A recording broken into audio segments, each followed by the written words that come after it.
Hello everyone, আসসালামু আলাইকুম। Welcome to my new blog. যে যেখান থেকে আজকে ব্লগটি দেখছেন আশা করি ভালো আছেন, সুস্থ আছেন। তো আমার বাবাটা বলতেছে সবাই আমাদের পেজটা লাইক দিয়ে দিবেন এবং একটা ফলো করে দিবেন। তো অনেক কিউট করে বলতেছিল। হ্যাঁ, যাই হোক, আমরা একটু বের হব আর আজকে আমাদের পুরান বাসায় যাব। তো চলেন আপনাদের সাথে শেয়ার করি। তো আমরা বাসা থেকে বের হয়ে গেছি, আজকে সারাদিন বৃষ্টি নামছে, তো এখন একটু কমছে। তো চলে আসলাম বাসার পাশেই। এই বাড়িতে ফার্স্টে আমার বিয়ের পর আমি উঠেছিলাম। তো এই বাড়িতে অনেকদিন আসা হয় না। এখানে কিছু গাছ ছিল, কাঁঠাল গাছ, আম গাছ। তো আমি আর আলবির বাবা দেখতেছিলাম কাঁঠালগুলো পাকছে নাকি। অনেক কাঁঠাল নিয়ে খাওয়া হয়েছে এবং আশেপাশে সবাইকে কিন্তু দেয়া হয়েছে। তো আমাকে আলবির বাবা একটা নিমের ডাল ভেঙে দিচ্ছিল আমার পাখির খাঁচায় দেওয়ার জন্য। তো এখানে অনেক পেয়ারা গাছে পেয়ারা ধরেছিল, তো ভাবলাম যে কয়েকটা পেয়ারা নিয়ে যাই। আর এগুলো পড়ে পড়ে এমনিতেই নিচে পড়ে নষ্ট হয়ে যায়, আসা হয় না, খাওয়া হয় না। তো এই দেখেন অনেক সুন্দর পাতা হয়েছে, মেহেদির পাতা। তো আলবির বাবা কিন্তু গাছে উঠছে আর আমি এই সুযোগ কিন্তু ভিডিও করে নিয়েছি, সে বুঝতে পারে নাই। আর আপনাদের সাথে ভিতরটা একটু শেয়ার করি। তো এই যে এই বাসাতেই আমি ছিলাম।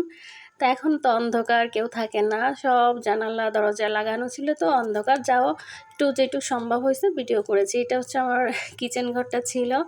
আর এই যে ভিতরের রুমগুলো সব ফাঁকা ফাঁকা। তো এই বাসাটা অনেক দিন আসা হয় না, মায়া লাগে। হ্যাঁ, যতই বাসা চেঞ্জ করি কিন্তু এই পুরন বাসার জন্য কিন্তু অনেক মায়া লাগে। এদিকে আলভি আসছে, তো ওর বাবার কাছ থেকে পেয়ারাগুলো নিল। আর এখন আমাদের পেয়ারা নিয়ে আসছে, আমরা এখন বাসায় চলে যাব। আর আবি বলতেছে নিমের ডালটা নিয়ে কি করবা? আমার পাখির খাঁচার ভিতরে ডালগুলা দিব যাতে ওরা দাঁড়াইতে পারে। তো ওই তো তালা মেরে আমরা চলে যাচ্ছি। আর আলবির বাবা আমাদের দিয়ে এসে চলে গেছে আর আমরা যাচ্ছি। দেখেন রাস্তায় কি অবস্থা, সারা দিন বৃষ্টি ছিল।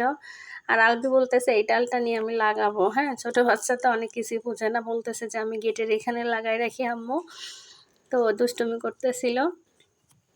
তো আমরা বাসায় চলে আসছি। আর এই যে বাসার ভিতরে চলে আসলাম। আর আবহাওয়াটা দেখেন একদম অন্ধকার অন্ধকার হয়ে গেছে, সারাদিন বৃষ্টি ছিল যার জন্য। আর আবহাওয়াটা কিন্তু খুব বেশ ছিল, ঠান্ডা ঠান্ডা। তো ওই তো বাসার ভিতরে চলে আসলাম। আর এই পেয়ারাগুলো কিন্তু অনেক মজার ছিল। হ্যাঁ, দেখেই মনে হচ্ছে যে অনেক মজার। আর জাহিন দেখেন খাচ্ছে, ও কিন্তু অনেক পেয়ারা পছন্দ করে। তো যাই হোক, আজকে ভিডিওটি কেমন লাগছে অবশ্যই কমেন্টস করে জানাবেন। সবাই ভালো থাকবেন, আজকে এই পর্যন্ত, আল্লাহ হাফেজ।